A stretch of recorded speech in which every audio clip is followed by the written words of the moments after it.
1945년 8월 6일에 일본 히로시마에 원자폭탄이 떨어져서 현장 사망 7만, 부상자 7만이 발생했습니다.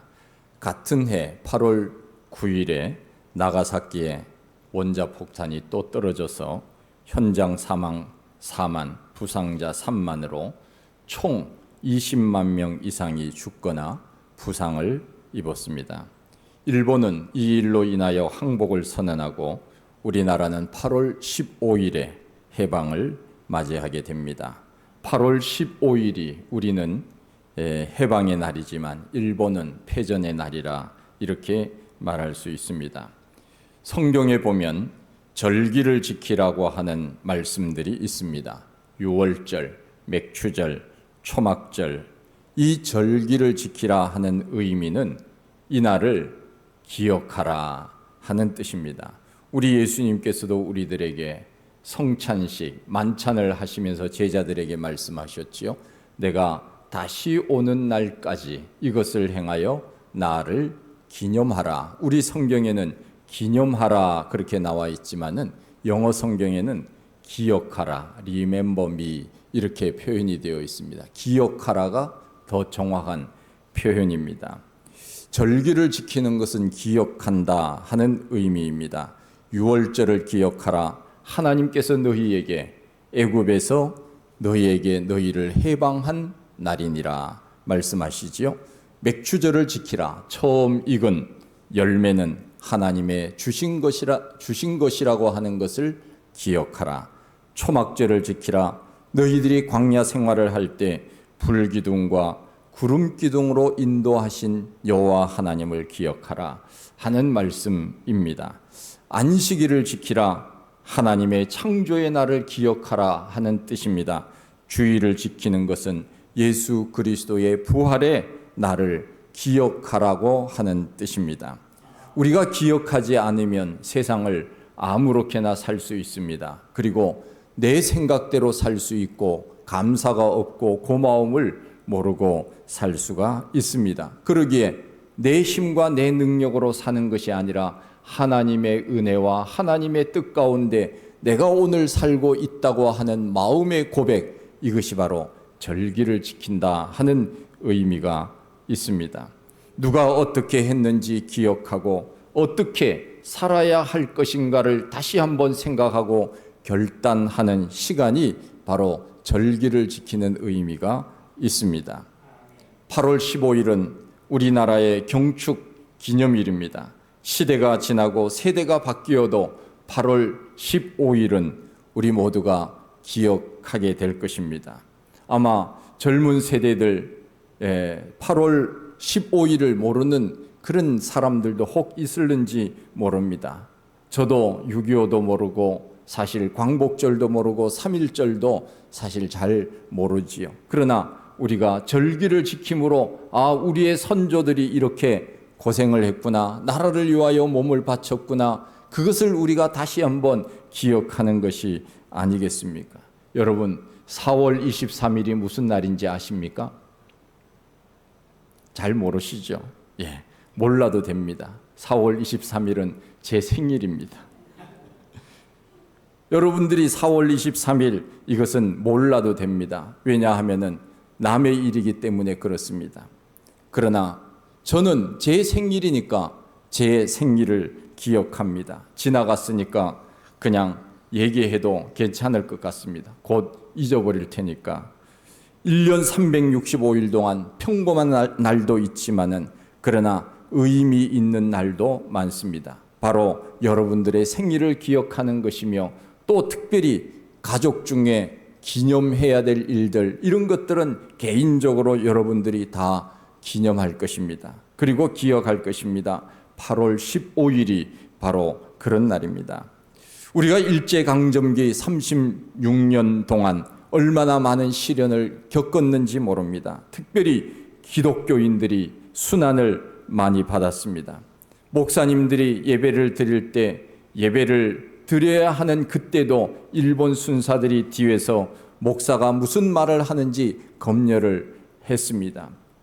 우리 대한예수교 장로회 제27회 총례를 할 때 그때가 바로 신사참배를 가결해야 되는 그런 일들이 있었습니다. 그때도 일본 순사들이 교회 총회 주변에 진을 치고 있었기 때문에 총회는 어쩔 수 없이 신사참배는 국가의례라고 하는 그런 의미로 가결했던 수치스러운 일들이 우리 가운데 있었지요.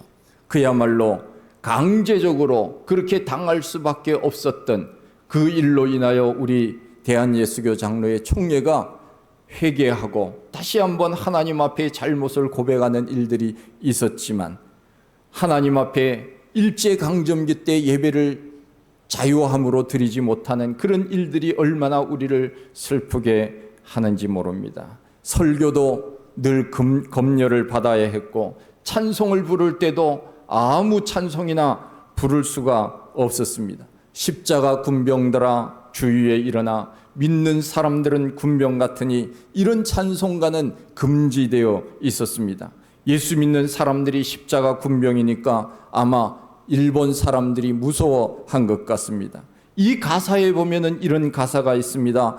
우리 대장 예수 길을 가지고 접전하신 곳에 가신 것 보라. 우리 대장 예수 길을 가지고 접전하신 곳에 가신 것 보라. 다 깼죠 지금? 네. 자는 분들 있으면 깨라고. 예수님께서 친히 전쟁터에 나가서 대장 되셔서 싸우시는데 누가 이기겠느냐? 일본이 바로 그런 생각을 가지고 이 찬송을 못 부르게 했다 한 것입니다. 예수님이 나가셔서 전쟁터에 나가셔서 싸움을 하는데 누가 이기겠습니까? 불을 보듯이 뻔한 것이니까 이 찬송은 부를 수 없다, 그렇게 막은 것입니다. 왕이라고 하는 그런 가사가 들어가 있는 찬송도 못 부르게 했습니다. 영광의 왕께 다 경배하며, 영광의 왕께 다 경배하며, 그 크신 사랑 늘 찬송하라.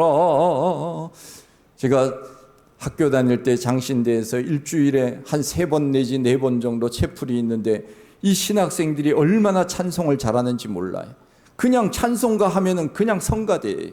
그냥 4부로 코러스가 나오는데 얼마나 웅장한지. 제가 그 찬송을 부를 때 저도 마찬가지로 베이스로 이렇게 하지만은 정말 하늘의 그 천사장의 그 어떤 찬송 소리를 듣는 그런 느낌을 받을 때가 있습니다.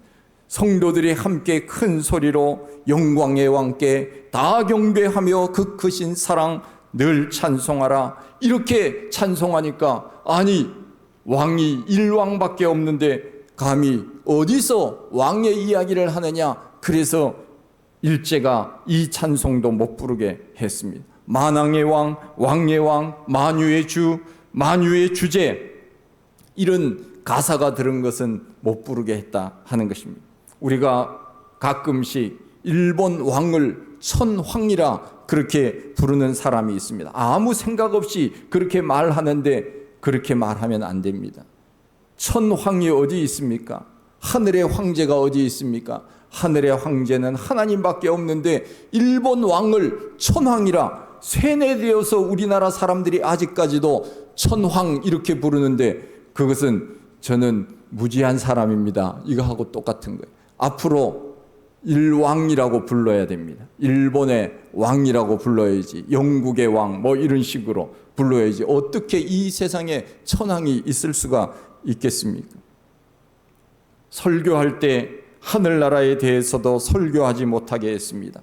유일한 왕국은 일본뿐이라고 하는 것입니다. 죄에 대해서도 싸우라고 하는 말도 하지 못하게 했습니다. 일제에 대항하여 싸우라고 하는 말로 해석하였기 때문에 그렇습니다. 다윗과 골리앗에 대한 설교도 하지 못하게 했습니다. 다윗은 조선이고 골리앗은 일본으로 그들이 스스로 해석을 했다는 것입니다. 하나님의 섭리가 얼마나 큰지 1945년 8월 17일에 해방되기 이틀 후지요. 한국의 애국지사, 교육계, 종교계, 정계 지도자 등 20만 명을 죽이려고 일본은 명단을 준비해 놓았다고 합니다. 얼마나 무서운 음모입니까? 그런데 반대로 원자폭탄이 히로시마와 나가사키에 떨어짐으로 인하여 오히려 일본이 20만 명이 죽거나 부상을 당했습니다. 이것을 누가 하시겠습니까? 마치 구약의 에스더에 나와 있는 것처럼 나쁜 사람 하만이 유대인 모르드게와 그 동족을 죽이기 위하여 장대를 높이 준비했다가 자기가 달린 것과 마찬가지였습니다. 이렇게 해서 우리는 해방을 맞이하게 됩니다. 그런데 고난이 참 견디기가 어려운 것, 이것이 고난이 아닙니까? 그래서 사람들은 고난을 싫어합니다. 고난을 피하려고 합니다. 그러나 지나놓고 보면은 그 고난 속에 하나님의 섭리가 있다는 것을 우리가 깨닫게 됩니다. 본문을 보면 스데반이 무참하게 돌에 맞아 죽는 장면이 나옵니다. 스데반은 예수 그리스도의 복음을 열심히 전했던 평신도 집사였습니다. 성령이 충만하여 큰 기사와 표적을 일으켰습니다. 그 당시 전도하여 개종하였는데 제사장들도 예수를 믿었던 사람들이 있었습니다. 그때 바리새인들은 큰 위기의식을 느꼈을 것입니다. 그래서 사람들을 매수하여 스데반이 하나님을 모독했다고 위증하도록 하여서 그 사람들을 모으게 하여서 스데반을 돌로 쳐서 죽게 한 것입니다. 그 사건을 누가 주동했느냐? 바로 사울이라고 하는 사람이 주동했습니다. 역사를 보면 예수를 믿을 때 고난이 있습니다. 기독교 역사를 보아도 그렇습니다. 우리가 3.1 만세운동을 알고 있지만은 가장 앞장서서 만세운동을 했던 사람들이 바로 기독교인들입니다. 가장 기독교의 박해가 심했고 가장 많은 사람들이 그때 순교했는데 바로 기독교인들이었습니다. 목사, 장로, 성도들이 하나님 앞에 기도하면서 나라를 위하여 태극기를 흔들며 만세운동에 참여했던 일들을 우리가 기억합니다. 예수를 믿는데 고난이 없다고 하는 것은 사실 이것은 있을 수가 없는 일입니다. 어느 가정에 예수가 처음 들어갔을 때 그 가정에 처음 믿었던 그 사람에게는 박해가 있게 마련입니다. 우리나라에 처음 복음이 들어왔을 때도 얼마나 많은 사람들이 순교했습니까? 불교 집안, 유교 집안에 예수 믿는 며느리가 들어오면은 얼마나 많은 박해가 있었습니까? 스데반이 순교한 후에 사울은 조직적으로 믿는 자들을 죽이기 위하여 동분서주했습니다. 3절을 보면은 사울이 교회를 잔멸할세 각 집에 들어가 남녀를 끌어다가 옥에 넘겼다고 했습니다. 우리가 성경을 보면은 사울이 교회를 잔멸할세, 이것은 그냥 싹까지 다 죽인다 하는 그런 의미가 아니겠습니까? 그러나 역사를 보십시오. 교회가 박해를 받으면 받을수록 교회는 없어지는 것이 아닙니다. 교회는 그 새순을 다시 싹나게 하여서 그 곳에 있는 곳에서 다시금 뿌리를 내리고 교회는 더 왕성하게 있었던 것을 우리는 역사를 통해 보게 됩니다. 만일 예수를 믿는 사람들을 다 죽이고 다 없앴다고 한다면은, 그러나 그것이 정말 없어지는 것이겠습니까? 우리의 하나님 앞에서 우리가 예수 그리스도를 믿는다고 하는 이 놀라운 것은 하나님 나라 가는 그날까지 이 땅의 교회는 없어지지 않을 것입니다. 지금 북한에는 교회가 사람들이 없는 것처럼 생각을 하는지 모르지만은 그렇지 않습니다. 숨어서 기도하는 성도들이 여전히 있고, 주일이 되면은 하나님 앞에 지하 동굴에서 가정에서 하나님 앞에 간절히 기도하는 성도들이 있다고 하는 이야기를 듣게 됩니다. 고난이 있으면은 사람들이 흩어지게 되어 있습니다.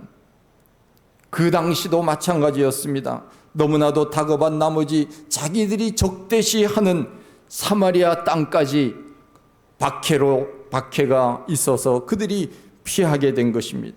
14절 말씀에 보면은 예루살렘에 있는 사도들이 사마리아에도 하나님의 말씀이 들어갔다 함을 들었다고 말씀합니다. 너무 급하니까 그들이 싫어하는 땅 사마리아까지 가서 숨었다는 것입니다.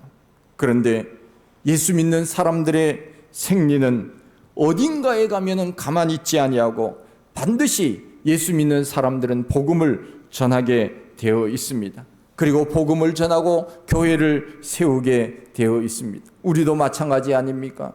어디를 가든지 내가 예수를 믿는다고 한다면 사람들에게 예수 믿으세요 전하며 그렇게 살고 싶은 마음이 우리 가운데 있는 것 아니겠습니까? 우리 기독교인들은 얼마나 정말 믿음으로 살려고 애를 쓰는지 모릅니다. 이런 말이 있습니다. 중국 사람들이 모이면 가게를 세우고 일본 사람들이 모이면 초밥집을 세우고 한국 사람들이 모이면 교회를 세운다 하는 말이 있습니다. 세계 어디를 가든지 한국 사람들이 모인 곳은 다 교회가 있습니다. 할렐루야. 얼마나 귀한 일인지 몰라요. 한국 사람들은 어디를 가든지 교회를 세웁니다. 그곳에 예수 그리스도의 복음을 증거하고 사람들에게 믿음의 본을 보이는 사람들이 바로 한국 사람들입니다.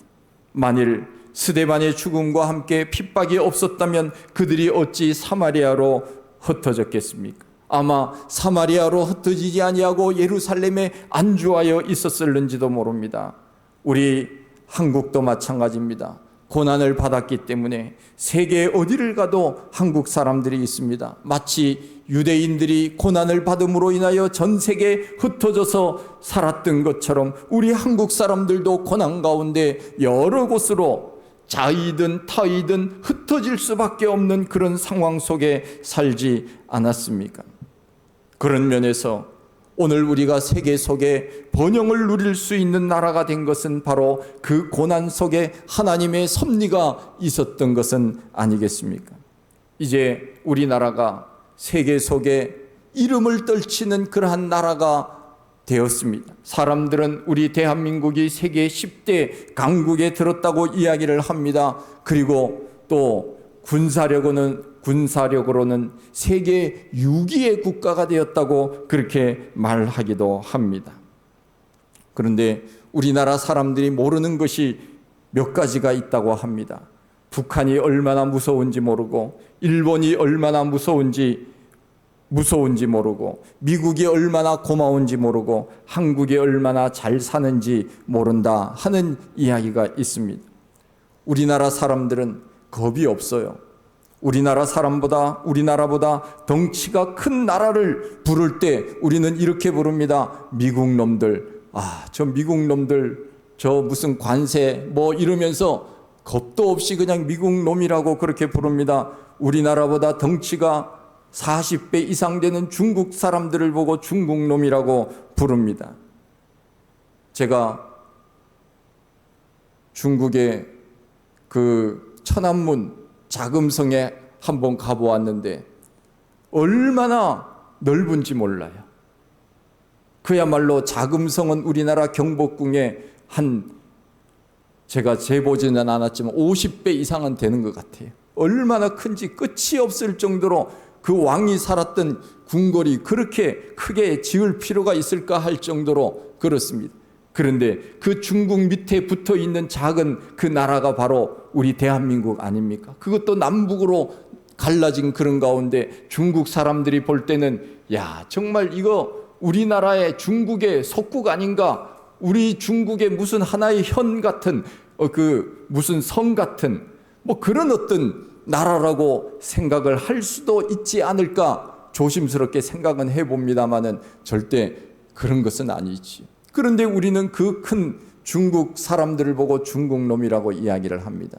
우리나라보다 2.5배가 면적이 크고 인구가 많은 일본 사람들을 보고 우리는 일본 놈이라고 부릅니다. 작은 나라 사람들, 우리보다 가난한 나라 사람들에게는 놈자를 붙이지 않습니다.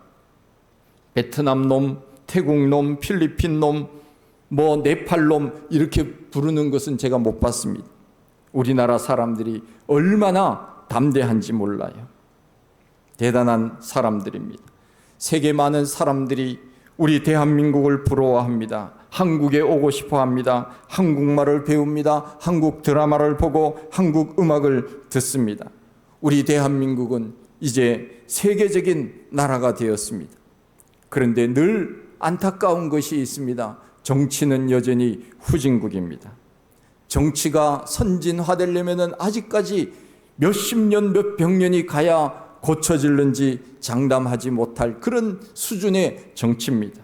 우리나라에서 가장 성숙하지 못한 집단이 정치인이라고 말합니다. 자기 살궁리만 생각을 합니다. 자기 편만 가지고 정치를 합니다. 얼마나 안타까운 일인지 모릅니다. 우리나라를 부러워하는 것이, 세계 사람들이 부러워하는 것이 또 있습니다. 한국은 어떻게 그렇게 복음의 열정을 가지고 있는지 사람들이 부러워한다는 것입니다. 가는 곳마다, 한국 사람들이 가는 곳마다 새벽 기도가 시작이 됩니다. 통성 기도가 시작이 됩니다. 전도의 열정이 불붙습니다.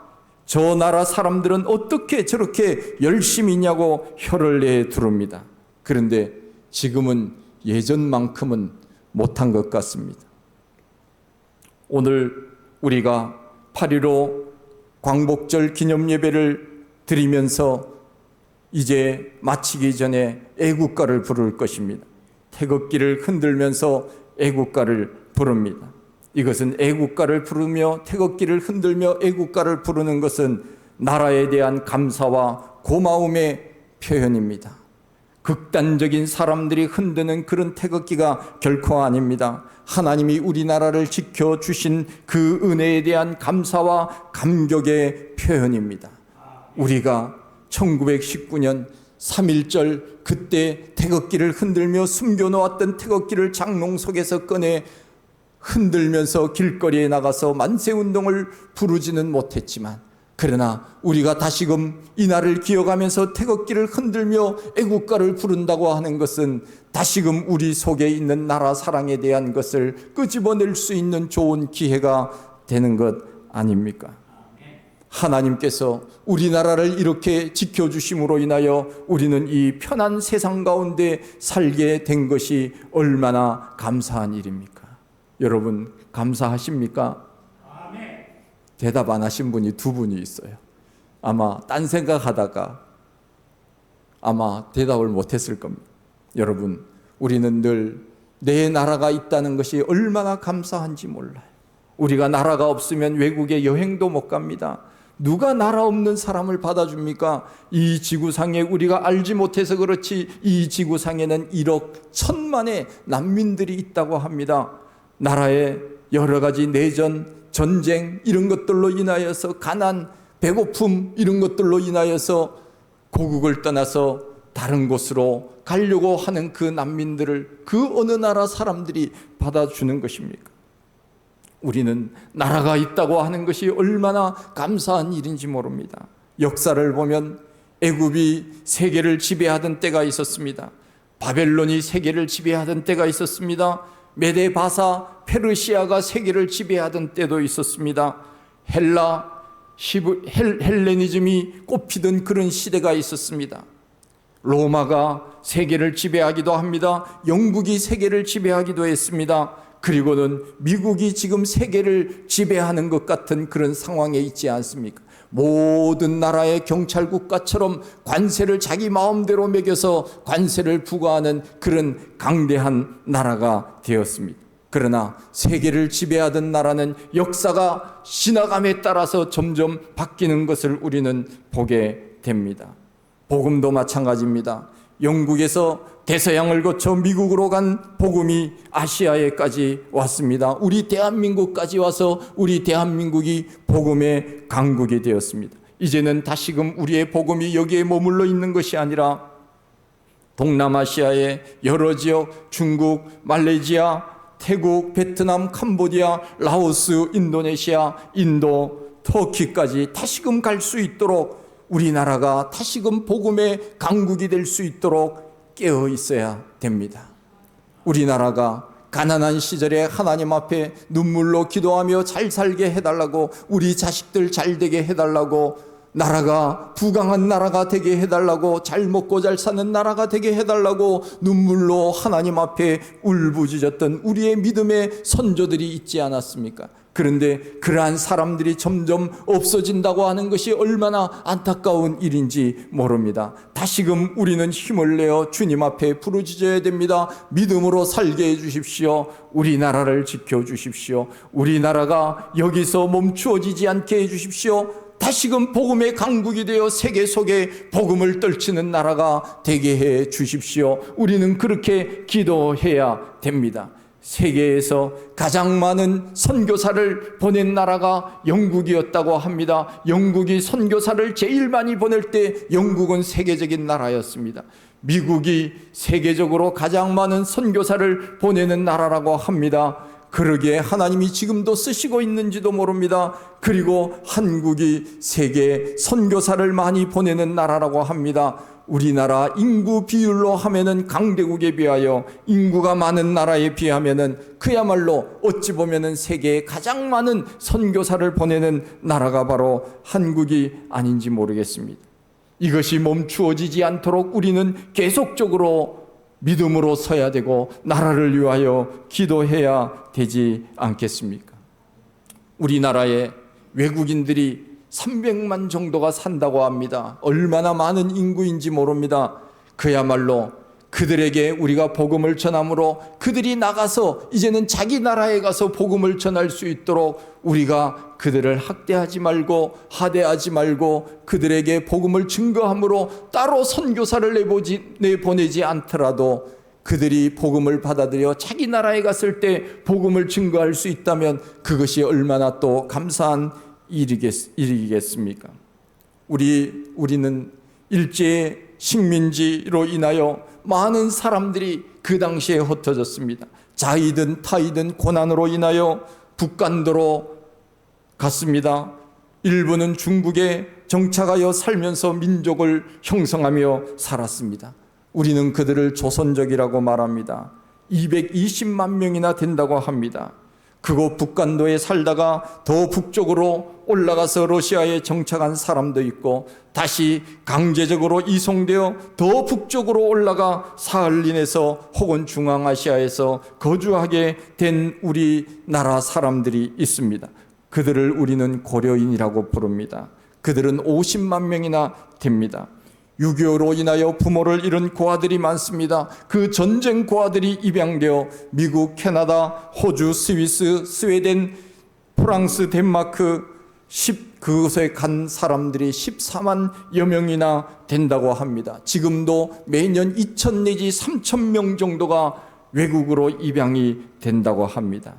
가난한 시절 돈을 벌기 위하여 남미로, 하와이로, 미국으로, 캐나다로, 독일로 오늘 세계 여러 나라에 흩어진 우리 대한민국의 디아스포라들이 600만 명이나 된다고 합니다.